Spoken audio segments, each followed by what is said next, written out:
السلام علیکم ورحمۃ اللہ وبرکاتہ۔ پروگرام مدینہ ثانی اور نظام حکومت کے ساتھ آپ کا میزبان ڈاکٹر عمر ریاض عباسی آپ کی خدمت پہ حاضر ہے۔ ناظرین، بدلتی دنیا، بدلتے دھارے افسانے، ٹیکنالوجیاں، بارود، آگ اور خون کا کھیل، یہ تمام تر مناظر، سیلاب کی تباہ کاریاں، ہارپ ٹیکنالوجی، اس میں امت مسلمہ کہاں کھڑی ہے؟ یعنی بدلتی دنیا اسلامی تناظر میں ہمیں اپنا ویژنری جو ایک اسٹریٹجی ہے وہ کیسے ٹھیک کرنی ہوگی، اس کے لیے آغاز کرتے ہیں سورہ آل عمران کی آیت نمبر 106 سے۔ وَلَا تَكُونُوا كَالَّذِينَ تَفَرَّقُوا وَاخْتَلَفُوا مِن بَعْدِ مَا جَاءَهُمُ الْبَيِّنَاتُ أُولَٰئِكَ لَهُمْ عَذَابٌ عَظِيمٌ، کہ ان لوگوں کی طرح نہ ہو جانا جو فرقوں میں بٹ گئے تھے اور جب ان کے پاس واضح نشانیاں آ چکیں اس کے بعد بھی اختلاف کرنے لگے تو انہی لوگوں کے لیے سخت عذاب ہے۔ تو جب تفرقے میں پڑو گے تو اللہ رب العزت نے واضح طور پہ فرما دیا ہے، پھر عذاب کا کوڑا برسے گا، چاہے جزوی طور پہ ہو یا کسی اور صورت میں۔ پھر دوسری جو چیز سورہ حجرات میں جو chapter 49 of the holy Quran verse number 10، Allah رب العزت نے فرمایا، اور یہ پالیسی گائیڈ لائن ہے پوری مسلم ورلڈ کے لیے، انما المؤمنون اخوہ فاصلحوا بین اخویکم واتقوا اللہ لعلکم ترحمون۔ یہ آیات کیوں بھول جاتے ہیں؟ یہ کتاب ثواب بنا لی ہے ہم نے، پریکٹیکل لائف میں اس کو امپلیمنٹ کیوں نہیں کرتے؟ اللہ کا واضح فرمان ہے، سب اہل ایمان آپس میں بھائی ہیں، سو تم اپنے دو بھائیوں کے درمیان، چاہے وہ دو بھائی ہیں، گروہ ہیں، ملک ہیں، جماعت ہیں، ان کے درمیان صلح کروایا کرو اور اللہ سے ڈرو تاکہ تم پر رحم کیا جائے۔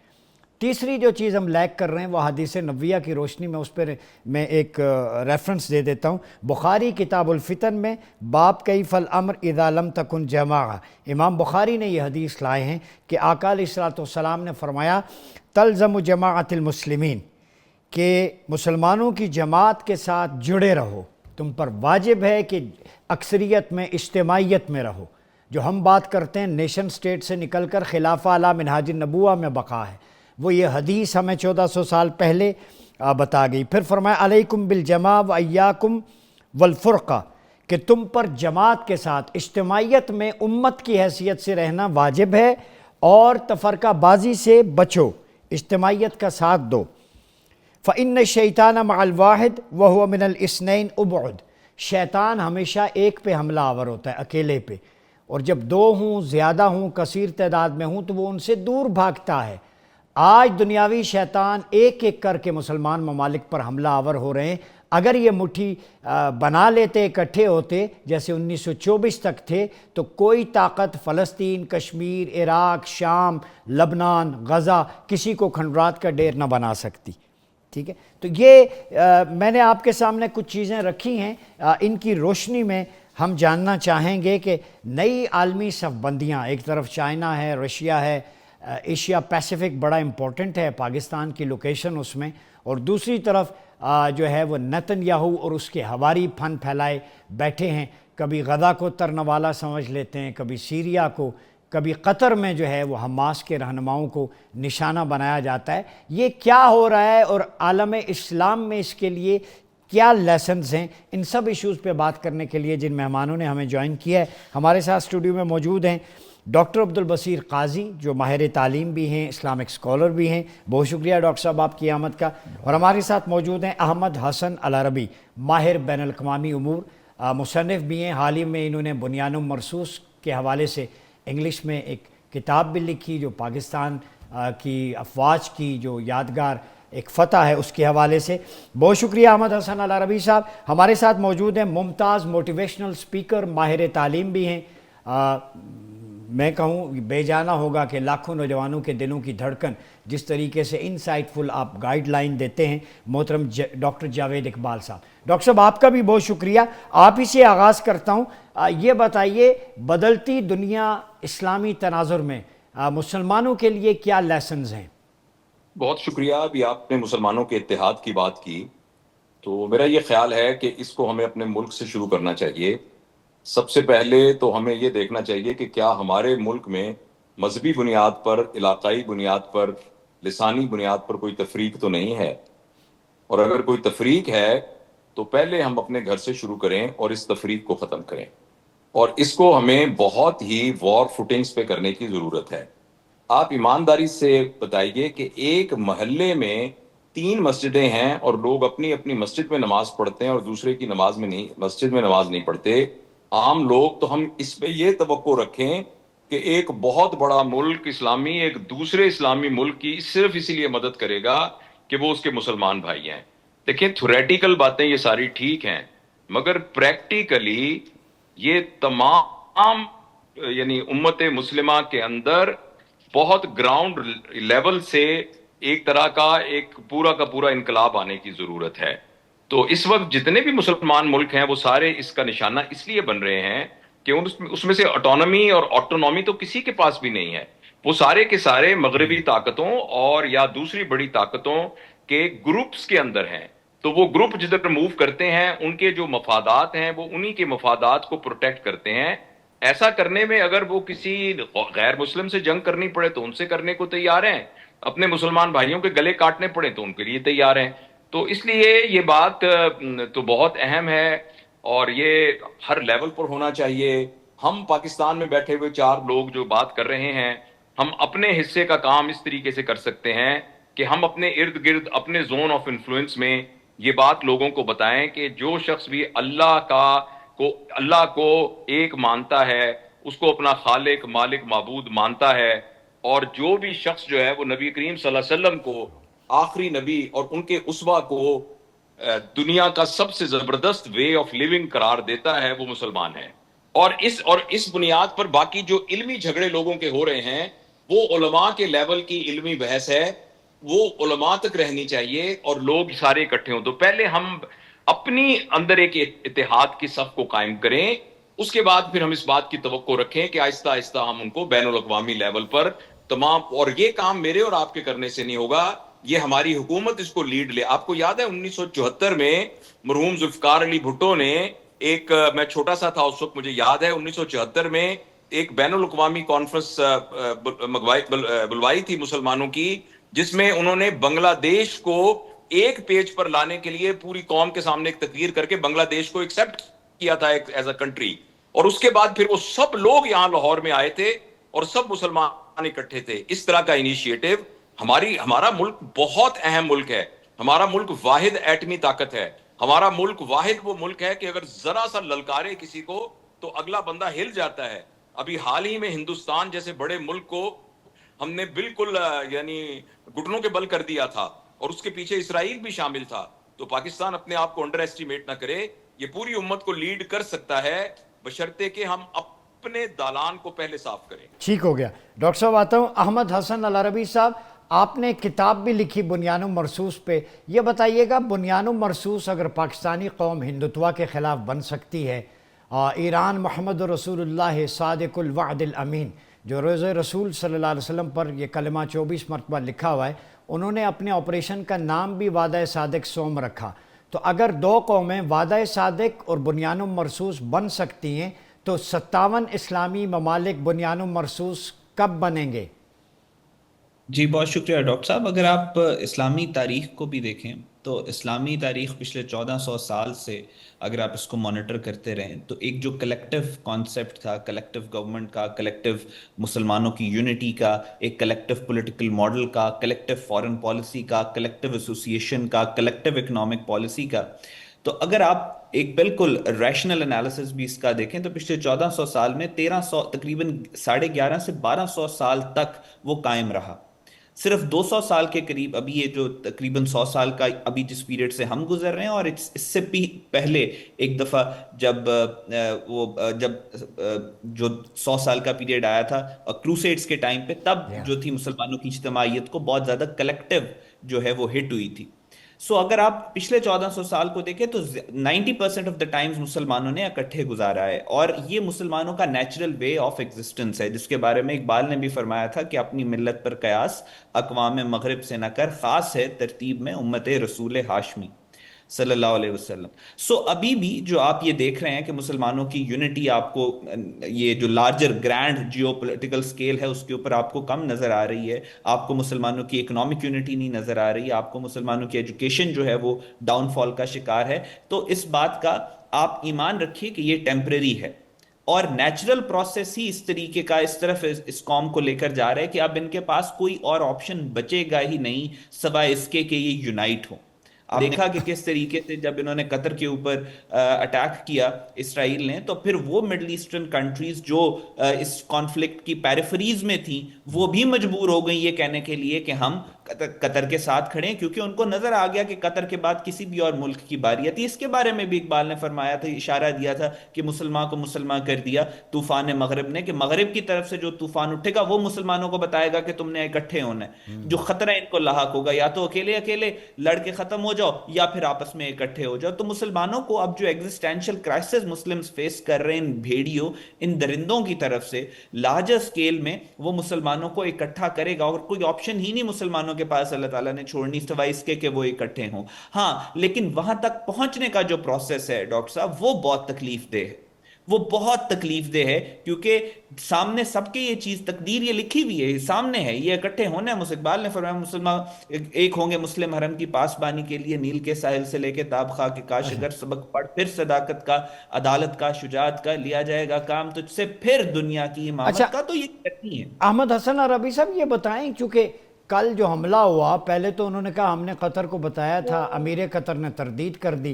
ایک تو قطر کے ایئر ڈیفنس سسٹم کے بارے میں بتائی, دوسرا انہوں نے ریٹیلیٹ کیوں نہیں کیا, کیا وجہ ہے؟ دیکھیں بات یہ ہے کہ ابھی اسرائیل کی جو ساری کی ساری جو تھیوری اس نے اپنی بلڈ کی, جو پرسیپشن اس نے بلڈ کی ہے, ایک انونسبلٹی کا کانسیپٹ وہ اپنے ساتھ لے کے آیا. پھر اس کے بعد انہوں نے جو انفارمیشن ڈومین کو کنٹرول کیا, مڈل ایسٹ کے اندر کسی قوم کو ایک حد سے زیادہ انہوں نے طاقتور نہیں ہونے دیا فار دا پاسٹ 70 ایئر. جو سائکس پکٹ اگریمنٹ کے بعد یہ جو نقشے کار کیے گئے, انہوں نے باقاعدہ طور پہ اس بات کا خیال رکھا کہ ایک چھوٹی چھوٹی, جس کو کونڈولیزا رائس کہتی تھی, کہ کوئی کیوٹک پاکٹس میں مڈل ایسٹ کو ڈیوائیڈ کرنا ہے کہ یہ آپس میں لڑتے رہیں. جو بھی ڈاکٹر صاحب نے بات کی ہے کہ کس طریقے کا ڈیوائیڈ ہے مسلم سیکٹیرین, ایتھنک, لنگوسٹک, پروونشل, ہر لائن کے اوپر مڈل ایسٹ کے اندر انہوں نے بارڈر کارو کیا. تو لہٰذا ان کو اس میں کیپیسٹی ہی نہیں چھوڑی کہ وہ یونائٹ ہو سکیں یا وہ لارجر اینیمی کو دیکھ سکیں. آپ نے مڈل ایسٹرن کنٹریز کے اندر جو ان کا ہمسایہ ہے وہ شاید اس کو جس مسلمان ملک سے ان کے اختلافات ہیں اس کو شاید وہ اسرائیل سے بھی زیادہ بڑا اپنا دشمن سمجھتے رہے پچھلے 70 سال, پچھلے 80 سال. اب ان کو ریئلائز ہونا شروع ہوا ہے کہ بھائی اصل دشمن تو ہمارا کوئی اور ہے, جو گریٹر اسرائیل بنانا چاہ رہا ہے, جو ریور نائل سے ریور یوفریٹیز تک ہم لوگوں کو ختم کرنا چاہ رہا ہے, جو مسلمانوں کا سب سے بڑا دشمن ہے. تو لہٰذا اب ہمیں اکٹھے ہونا ہے. قطر نے ریٹیلیٹ, قطر کے پاس آئی ڈونٹ تھنک کہ قطر ہیز دا کیپیسٹی کہ وہ ریٹیلیٹ کر سکے اس طریقے سے جو ریٹیلیشن کا انڈرسٹینڈنگ ہم پاکستانیوں کو ہے کہ یہ ریٹیلیشن ہوتی ہے. آئی ڈونٹ تھنک کہ قطر کے پاس وہ کیپیسٹی ہے. ہاں, اور مڈل ایسٹ کے جو ڈائنامکس ہیں وہ بھی ڈفرینٹ ہے. مڈل ایسٹ کے اندر ایک ملک سوللی آپریٹ نہیں کر سکے گا اسرائیل کے خلاف, پورے مڈل ایسٹ کو اکٹھا ہونا پڑے گا اسرائیل کے خلاف, اکٹھا ہونا پڑے گا. ڈاکٹر صاحب یہ بتائیں, تلزم جماعت المسلمین کتاب الفتن بخاری, یہ پالیسی گائیڈ لائن ہماری لیڈرشپ, نبی پاک صلی اللہ علیہ وسلم خاتم الرسول ہیں, خاتم النبیین ہیں, انہوں نے جب فرما دیا کہ اکٹھے رہو اور اجتماعیت شیطان سے محفوظ رہتی ہے. آج یہ چھوٹے چھوٹے شیطان ایک ایک کر کے مار رہے ہیں. یہ حدیث کی روشنی میں حضور نے فرمایا کہ شیطان جو ہے وہ کب حملہ کرتا ہے, فَإِنَّ الشَّيْطَانَ مَعَ الْوَاحِدِ, جب تم اکیلے ہوگے, اثنین ہو گئے تو ابعد, وہ دور بھاگے گا. تو پالیسی سامنے ہے, پھر اکٹھے کیوں نہیں ہوتے؟ دیکھیں میرے خیال میں ہمیں سمجھنے کی ضرورت ہے کہ دنیا جو ہے نا وہ اس وقت ایک خاص ورلڈ آرڈر کے انڈر کام کر رہی ہے. ہمیں وہ جارج بش جونیئر کے وہ الفاظ یاد ہوں گے جب اس نے کہا تھا ایک نیو ورلڈ آرڈر اس نے اناؤنس کیا تھا. اب ہم دیکھ رہے ہیں کہ ٹرمپ کے ساتھ آپ سمجھے کہ اس نیو ورلڈ آرڈر کا بھی ایک ورژن 2.0 آ گیا ہے. اور یہ ورژن جو ہے میں سمجھتا ہوں ٹرمپ کے آنے سے پہلے تک ہم ایک دنیا میں رہ رہے تھے جس کو آپ کہہ سکتے ہیں کہ پوسٹ ٹروتھ ورلڈ آرڈر تھا. اس پہ کافی کچھ لکھا بھی گیا, لیکن اب ہم دیکھتے ہیں کہ ایک پوسٹ ٹروتھ اور پوسٹ موریلٹی ورلڈ آرڈر ہے جس کے اندر اب موریلٹی بھی ختم ہو گئی ہے. یعنی جو ادارے ان لوگوں نے خود 1945 میں سیکنڈ ورلڈ وار کے بعد بنانا شروع کیے تھے اور ایک rule based, league of nation type, yes exactly, پھر یونائٹڈ نیشنز اور پھر IMF اور یہ سارے ادارے, اب ان اداروں کی رسپیکٹ بھی انہوں نے خود کرنا چھوڑ دی ہے. ہمیں تو ابھی بھی مجبور رکھا ہوا ہے اور ہم اپنی کامیابی اسی کو سمجھتے ہیں کہ ہم وہاں پہ جا کے کسی قسم کی مذمت کر دیں, کسی قسم کی تقریر کر دیں. ہم سمجھتے ہیں یہ ہمارے لیے بہت خوش آئند بات ہے, لیکن وہ خود ان اداروں کو بھی بائی پاس کرنا شروع ہو گئے ہیں. اب ہمیں یہ سمجھنا ہے کہ اسلام جو ہے نا وہ لوٹ کے اس ورلڈ آرڈر کے اندر نہیں آئے گا.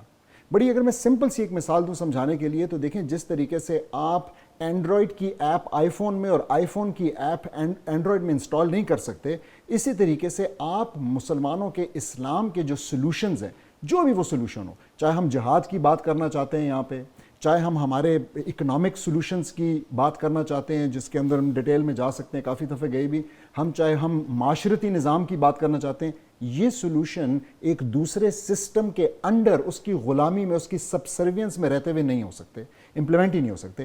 آپ کے سوال کا مخصوص ایگزیکٹلی اب آپ کے سوال کا جواب کہ دیکھیں جس یونٹی کی بات ہو رہی ہے آج مسلمانوں کو, بالخصوص پاکستان کی عوام کو یہ سمجھنا ہے کہ یہ پولیٹیکل یونٹی کی بات ہو رہی ہے. آنیسٹلی مسلمانوں کو, مجھے اور آپ کو یہ فرق نہیں پڑتا کہ آپ کس فقہ کے مطابق نماز پڑھتے ہیں, آپ ہاتھ پیٹ پہ باندھتے ہیں, سینے پہ باندھتے ہیں, کھول کے پڑھتے ہیں, اس سے نہیں فرق پڑتا. اور ہمارے اندر ان چیزوں کے لیے ٹالرنس نیچرلی ہے.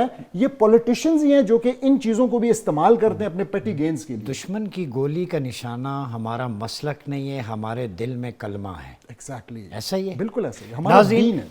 گفتگو کا سلسلہ جاری ہے. باطل کے اقتدار میں تقویٰ کی کیا ہنسی فریب ہے جو کھائے ہوئے ہم, جو ڈاکٹر صاحب بھی کہہ رہے ہیں. گفتگو کا سلسلہ جاری ہے. یہاں وقت ہوا چاہتا ہے ایک چھوٹے سے بریک کا, ملتے ہیں بریک کے بعد. ویلکم بیک ناظرین, پروگرام میں ایک دفعہ پھر آپ کا خیر مقدم ہے. بدلتی دنیا اسلامی تناظر میں مسلم ورلڈ کے لیے کیا اپورچونیٹیز ہیں, کیا وے فارورڈ ہے. ڈاکٹر جاوید اقبال صاحب یہ بتائیں, چلے 57 اسلامی ممالک رہیں, ان کی currency law of the land رہے, لیکن حج کو اگر ہم پولیٹیکل ٹورزم میں تھوڑا سا ری شیپ کریں کہ فورن منسٹرز وہاں اکٹھے ہوں, تو وہاں سے فورن پالیسی اور ڈیفنس پالیسی اناؤنس ہو جائے تو کوئی امپیکٹ پڑ سکتا ہے؟ جی بالکل, بہت زبردست بات ہے. میرے خیال میں جو حج کا فریضہ ہے اس کے بہت سے سوشل آسپیکٹ تھے, اس کے بہت سے فائنینشیل آسپیکٹ تھے, اور ایک معاشی آسپیکٹ تھے بہت زیادہ. بالکل اسی طریقے سے جیسے مسجد میں نماز پڑھنے کے بہت سے معاشرتی آسپیکٹس تھے. سب نے بیٹھ کے ایک پورے محلے کے مسائل کو وہاں مسجد میں حل کرنا تھا. مسجد ایک کمیونٹی سینٹر تھی جس میں آ کے سب لوگوں نے ایکچولی پوری کمیونٹی کو اوپر لے کر جانا تھا. لیکن انفارچونیٹلی جو ہمارا دین ہمیں جس قسم کی انفرادی مزاج کی تشکیل اور کنڈکٹ کے لیے تیار کرتا ہے, جس کی بنیاد پر پھر ایک خاندان بنتا ہے اور معاشرہ بنتا ہے, پھر معاشرے کے بعد پوری کی پوری قومیں یعنی ملک بنتے ہیں اور پوری بستیاں اور شہر آباد ہوتے ہیں, اور پھر امت مسلمہ کا جو سارا ایک کانسیپٹ ہے. لیکن انفارچونیٹلی ہماری بیسک سے ہی ہمیں اس سلسلے میں نہ ہمارے پاس تربیت ہے, نہ ہمارے پاس انفارچونیٹلی رول ماڈلز موجود ہیں. اور دوسری بات یہ ہے کہ جو اقبال کے شعر ہیں, نیل کے ساحل سے لے کر تابہ خاک کاشغر, اور اس طرح کی جتنی باتیں ہیں, دو قومی نظریہ ہے, اور پاکستان کا مطلب کیا, لا الہ الا اللہ, اور سب لوگ کلمے کی وجہ سے ایک امت ہیں, یہ ساری کی ساری باتیں اس پر اپلیکیبل ہیں جو کہ مسلمان ہے. اور مسلمان سے مراد صرف یہ نہیں ہے کہ مسلمان کا نام رجسٹر میں لکھا ہوا ہے, کیونکہ ان کے ابا جی کا نام محمد اقبال اور اس کا اپنا نام جاوید اقبال ہے, اور اس لیے وہ اس طرح کے جو کام وہ مسلمانوں کا ہے وہ والا, جس کا تعلق ایمانیات سے ہے, جس کا تعلق اعمال سے ہے, جس کا تعلق ہماری لین دین سے ہے, اس طرح کا ہمارے بہت ہی مربی احمد جاوید صاحب یہ فرماتے ہیں, میں ایک دفعہ ان کی محفل میں تھا تو انہوں نے سنا کہ ایک شخص جو اچھا مسلمان ہے وہ ہو ہی نہیں سکتا جب تک کہ وہ اچھا انسان نہ ہو. مسلمان کو سب سے پہلے غیر مسلم کے اچھا انسان ہونے کی تعریف پر پورا اترنا ضروری ہے, پھر اس کے بعد وہ مسلمان ہے, جس میں وہ سب باتیں جو اچھے انسان میں ہیں وہ کسی اور نیت کی طرف ڈائریکٹ کرتی ہیں. تو اس لیے یہ ساری کی ساری باتیں جو ہم کر رہے ہیں, اللہ کرے یہ شرمندہ تعبیر ہوں. اس کے لیے ہمیں انفرادی طور پر اپنے آپ کو بالکل اندر سے بدلنا پڑے گا. اور دوسری بات یہ ہے کہ اب اللہ کا کرنا ایسا ہوا ہے کہ ہمارے معاشرے میں اگر کوئی جہاد کا لفظ منہ سے نکالتا ہے تو ہمارے اپنے بندے یہ سمجھنے لگ جاتے ہیں کہ یہ تو دہشت گرد ہے. جائے کہ جہاد کا صحیح کانسیپٹ جو کہ مسلمان کو تیار رہنا چاہیے, ہر وقت مسلمان کو تگڑے رہنا چاہیے, اس نے کسی کے اوپر تشدد نہیں کرنا, کسی پہ ظلم نہیں کرنا, کوئی علاقے زبردستی نہیں ہتھیانے, لیکن اس نے اپنی حفاظت کرنی ہے اور پوری دنیا میں اللہ کے نام کا بول بالا کرنا ہے. اس کے لیے ہر شخص کو فزیکلی اور ملٹریلی تیار ہونے کی ضرورت ہے. اور پھر جہاد, اندر کا جہاد کیا ہے اور باہر کا جہاد کیا ہے. لیکن جیسے میں نے پہلے عرض کیا تھا کہ یہ بات بتاتے ہوئے بہت شرم آتی ہے کہ ہمارے جتنے بھی اسلامی ممالک ہیں ان سب کی اپنی جو گورننس ہے وہ بیسیکلی وحی خداوندی اور سیرہ نبی صلی اللہ علیہ وسلم کی بجائے بڑے ملکوں کے لابیوں سے ہوتی ہے، اور اس کی بنیاد پر یہاں کے سارے فیصلے ہوتے ہیں. اس لیے فورسیبل فیوچر، ہمارے جو پہلے دوست جنہوں نے بات کی تھی میرے بعد، تو انہوں نے یہ فرمایا تھا کہ بالکل نیچرلی چیزیں اس کی طرف ہوتی جا رہی ہیں کہ تمام مسلمان اکٹھے ہو جائیں گے. تو اللہ کرے کہ ایسا ہو، اللہ کرے کہ اس قسم کا یہ بہت جلدی اور میرے اور آپ کی زندگی میں ہو جائے. لیکن بظاہر جو صورتحال نظر آ رہی ہے، اب پورے پاکستان جتنے 57 ملک ہیں ہم سب کی لسٹ بنا لیجئے اور ایک طرف دیکھ لیجئے کہ ان کے اندر انٹرنل پولیٹیکل سچویشن کیا ہے اور ایکسٹرنل کنٹرول کیا ہے. ایسے میں آپ ان کے بارے میں فیصلہ کر لیجئے کہ کیا وہ ایک خلافت کے اندر آ سکتے ہیں کہ نہیں آ سکتے. تو بڑی تکلیف کے ساتھ یہ کنکلوژن نکلتا ہے کہ نہیں. لیکن میں اپس میں اپنی بات ختم کرتا ہوں، لیکن میں ذاتی طور پہ سمجھتا ہوں کہ اس سارے کے باوجود میں ایز اے فرد، ایک مسلمان کلمہ پڑھنے والا، میں اس بات سے بری ذمہ نہیں ہوتا کہ میں اپنا حصہ نہ ڈالوں. تو اس لیے میرا یہ خیال ہے کہ مجھے ایز اے فرد اپنا حصہ ڈالنا چاہیے، اور وہ یہ ہے کہ میرے اوپر کوئی انگلی نہ اٹھا سکے. جیسے ایک مسلمان کو ہونا چاہیے میں ویسا ہوں، جیسے ایک انسان کو ہونا چاہیے ویسا ہوں میں. اور اس کے بعد جو میرے زون آف انفلوئنس میں جتنے لوگ ہوں، ان جو میرے اہل و عیال ہیں، میرے بیوی بچے ہیں، پھر جو میرے ساتھ کام کرتے ہیں، میں ان سب کو اس امت واحدہ کے کانسیپٹ ان کے اندر ڈالوں. اور پھر اس بات کی میں امید کروں کہ اس طرح کے لوگوں کی تعداد زیادہ ہو جائے گی، یہ لابی بڑی ہو جائے گی، اور پھر یہ اپنی حکومتوں پہ پریشر ڈال سکے گی، اور حکومتیں پھر جو ہے وہ ایک امت کے لیے اپنا جو آواز ہے وہ اس کو اٹھائیں گی. احمد حسن العربی صاحب، یہ کہ جیسے ڈاکٹر صاحب نے کہا کہ کیا پاکستان میں کیپیسٹی ہے وہ امہ کا بیس کیمپ بن جائے، حرمین شریفین ہمارا ریلیجس اسپریچول سینٹر ہو تو مل کے آگے چلیں؟ اس کے لیے کوئی کنکریٹ کوئی ریکمنڈیشنز کیسے اکٹھے ہو سکتے ہیں؟ کہ چونکہ اسرائیل جو ہے وہ شتر بے مہار ہوتا جا رہا ہے، کل کتنے ممالک 9 ممالک پہ مڈل ایسٹ میں وہ حملہ کر چکا ہے، زبانی جمع خرچ، مذمتی بیان، تو ہر کوئی ترنے والا بنتا جا رہا ہے، کچھ نہ کچھ تو کرنا پڑے گا. دیکھیں ڈاکٹر صاحب، بات یہ ہے کہ ہماری جو مسلم نیشن ہے اس میں ایک سسٹمیٹک طور کے اوپر پچھلے 100 سال سے مایوسی، ہوپلیسنس کو انکلکیٹ کیا گیا. اسرائیل نے اربوں ڈالرز لگا دیے ایک اپنا انوینسبلٹی کا کانسیپٹ دینے کے لیے کہ اسرائیل کو کچھ بھی نہیں ہو سکتا، اسرائیل کو کوئی نقصان نہیں ہو سکتا. پھر ہمارے ہاں ایک کانسپیریسی تھیریز کا ایک پورا نیٹ ورک بچھا دیا گیا کہ اس پوری دنیا کے پیچھے ایک لابی ہے، سارے ملک وہ لابی کنٹرول کر رہی ہے، وہ چھپے ہوئے لوگ ہیں، آپ لوگ کچھ کر ہی نہیں سکتے، آپ کی سانس بھی وہ دیکھ رہے ہیں، آپ کا سوچ بھی ان کو پتہ چل رہی ہے، لہٰذا مسلمان تو کچھ کر ہی نہیں سکتا. اور انفارچونیٹلی بہت پڑھے لکھے لوگوں نے اس کا یہ وہ سب سے پہلے وہ جو تھاٹ لیڈرز تھے مسلم امت کے اندر، وہ اس کا سب سے پہلے نوالا بنے. اور پھر اس کے بعد پوری مسلم دنیا کے اندر ایک ہوپلیسنس، کیا حکومتیں تو کیا عوام، یہ انکلکیٹ کر دی. پھر جب کوئی بندہ موٹیویٹ کرنے کی بات کرے، جب آپ کو کوئی ریالٹی دکھائے، کوئی ریشنل دکھائے کہ بھائی اگر کوئی لابی کنٹرول کر بھی رہی ہے تو وہ بھی انسانوں کی بنی ہوئی ہے، وہ بھی وہی کھاتے ہیں جو آپ کھاتے ہیں، وہ بھی 2 ٹانگوں پہ چلتے ہیں جس پہ مسلمان چلتا ہے، آپ میں اور اس میں فرق کیا ہے؟ آپ اکٹھے ہوں اور آپ اس کا مقابلہ کریں. تو پھر کہتے ہیں کہ یہ چیز تو پاسبل ہی نہیں ہے. پھر یہ ہے کہ مسلمان اکٹھا نہیں ہے. بات یہ ہے mind beliefs and the body کنسیوز. آپ اقبال، پاکستان کا کیا کانسیپٹ تھا؟ اقبال نے 27 میں کہا میں پاکستان کو بنتا ہوا دیکھ رہا ہوں، اور پھر دنیا کی تاریخ نے دیکھا کہ 1947 میں پاکستان بن گیا. اقبال پہ 27 میں لوگوں نے اعتراض کیا کہ جی مسلمان تو یہاں پہ ختم ہو گئے ہیں، جی مسلمان ہندو میجورٹی ہے، برٹش امپائر ہے، آپ کیسے پاکستان نکالیں گے؟ اقبال نے کہا عشق و فریاد لازم تھی سو ہو گئی. اب دل تھام کے اس خواب کی تعبیر دیکھ، پوری دنیا نے تعبیر دیکھی، پاکستان بنا. تو بات یہ ہے کہ آپ اقبال پھر فرماتے ہیں کہ یقین پیدا کر غافل کہ مغلوب گماں تو ہے. اپنے اندر یقین پیدا کرو کہ تم کر سکتے ہو. آپ نے بات کرنے سے پہلے ہی جب ہتھیار ڈال دینے ہیں، آپ نے کہنا ہم تو کچھ کر ہی نہیں سکتے، ہم تو جی بہت ڈیوائیڈڈ ہیں، پھر نہیں ہوگا. ایٹ لیسٹ ان سے نہیں ہوگا جو یہ بات کریں گے. تو بات یہ ہے کہ ہمیں ان ساری چیزوں سے اپنے آپ کو رائز ابو کرنا ہے. For once in our life we have to think positively. وہ جو قومیں اسرائیل کے خلاف لڑ رہی ہیں، ہم نے ان کو بھی حوصلہ دینا ہے، ان کو یہ نہیں کہنا تم نہیں کر سکتے. اسرائیل کے پیچھے تو ایک لابی بیٹھی اور پوری دنیا اس کو چلا رہی ہے. یہ شیطان کا وار ہے، ابلیس کی مجلس شورا پڑھیں، باقاعدہ طور پہ لکھا ہوا ہے. سو بات یہ ہے کہ ہمیں اب پریکٹیکل سولوشن، ہمیں سب سے پہلے بلیو کرنا ہے کہ ہم کر سکتے ہیں، باقی چیزیں بعد کی ہیں. ہمیں جوائن کیا ڈاکٹر ہما بقائی صاحبہ نے، ان سے میں ویو لے لوں۔ ڈاکٹر صاحبہ یہ بتائیں، بدلتی دنیا میں اسلامی یعنی عالم اسلام کا کیا رول ہے؟ ہر طرف سے مار پڑ رہی ہے، اب قطر کی سچویشن دیکھ لیں، کیسے یونائٹڈ ہو سکتے ہیں؟ کوئی کنکریٹ ریکمنڈیشنز، کوئی سجیشنز کیا کہتی ہیں آپ؟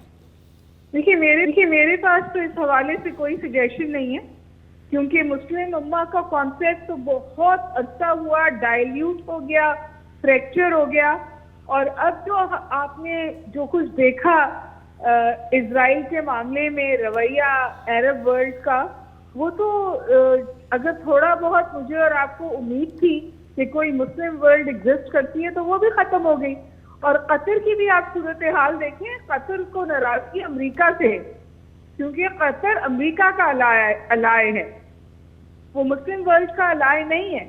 تو پلیز اس خام خیالی سے نکلیے، انٹرنیشنل ریلیشنز کی دنیا سیلف انٹرسٹ پہ چلتی ہے، اور اس وقت بہت بڑا حصہ مڈل ایسٹ کا اپنا سیلف انٹرسٹ امریکہ کے ساتھ جڑا دیکھتا ہے۔ یہ تو ابراہیم ایکارڈز کا حصہ بن جاتے اگر 7 اکتوبر کا واقعہ نہ ہوتا۔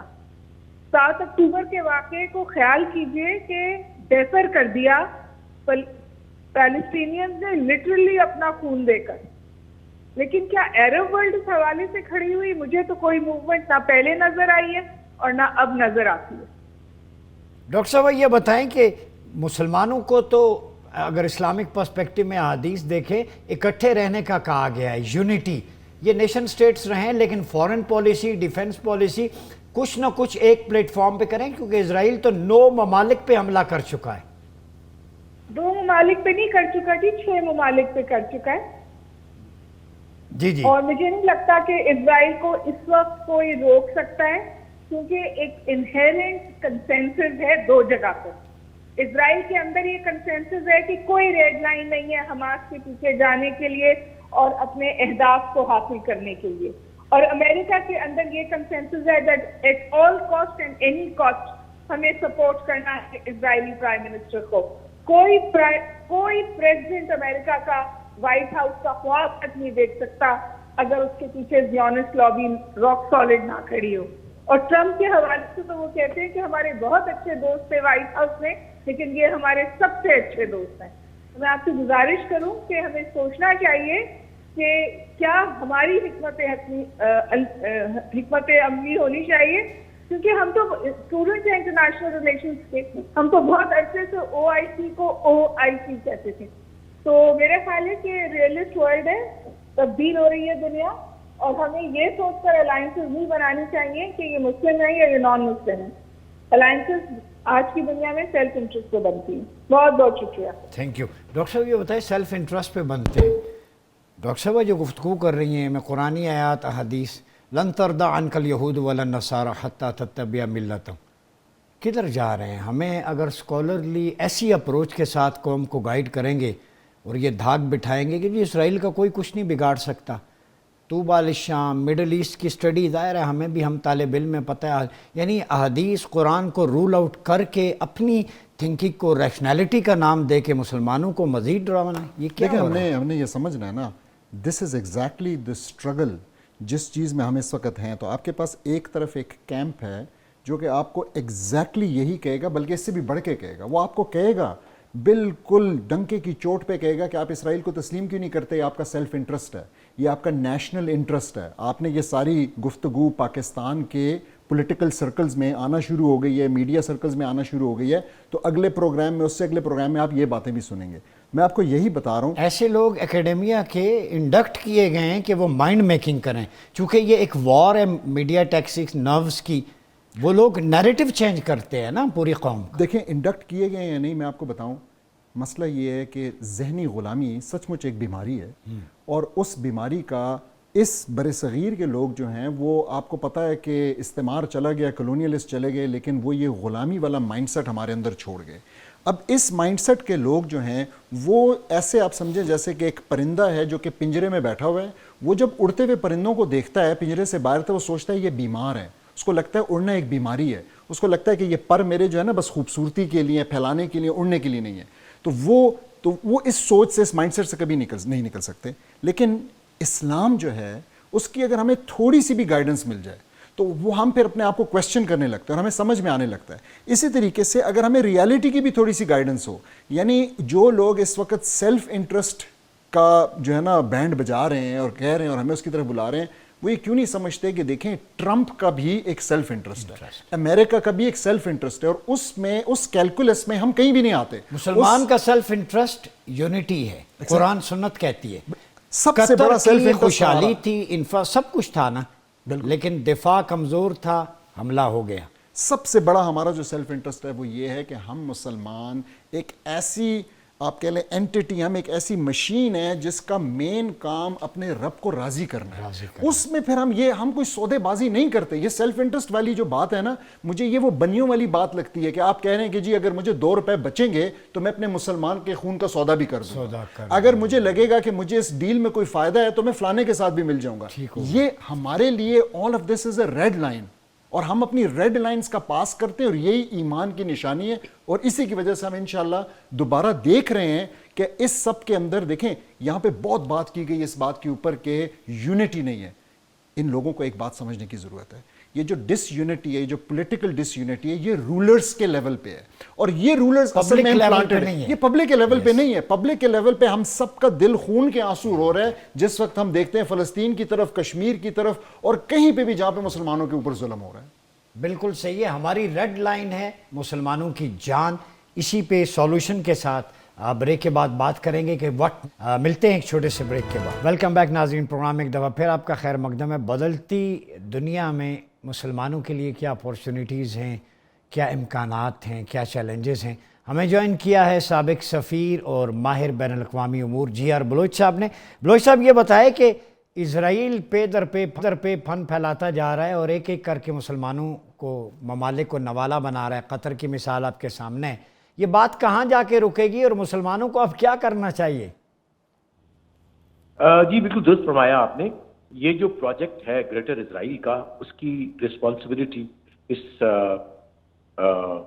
کے لیے کیا لفظ کہا جائے, جو قاتل ہے کوئی 50,000 60,000 سے زیادہ معصوم فلسطینیوں کا, اور اس میں سے 25 سے 30,000 بچوں کا, تو اس کے ہاتھ, اس کی آنکھیں, اس کا سب کچھ وجود جو ہے پورا وہ اس لحاظ سے جو ہے وہ لہو آلودہ ہے. تو اس سے مزید اور کیا توقع کی جا سکتی ہے؟ اور مجھے یہ لگ رہا ہے کہ اس وقت یہ اسرائیل انڈر نتنیاہو اپنے اس پروگرام کو, جو کہ آج نہیں, یہ اس زمانے سے شروع ہوا ہے جب سے اسرائیل بنا ہے کہ گریٹر اسرائیل بنانا ہے. تو آپ یہ دیکھیے کہ ایک ایک کر کے جو ٹینجبل تھیں ہماری عرب مسلمان ریاستیں, جس میں سب سے پہلے ایجپٹ کو انہوں نے نیوٹرلائز کیا کیمپ ڈیوڈ سے, اس کے بعد ایک ایک کر کے فزیکلی توڑ دی گئیں وہ جو ریاستیں تھیں, عراق, سیریا, لیبیا, تمام کے تمام. اب یہ جو ہے وہ کویت کو بھی ایک لحاظ سے اس سے کروایا گیا. اب قطر کے حوالے سے میں سمجھتا ہوں کہ یہ اس میں ریڈ لائن جو ہے وہ کراس کر دی ہے.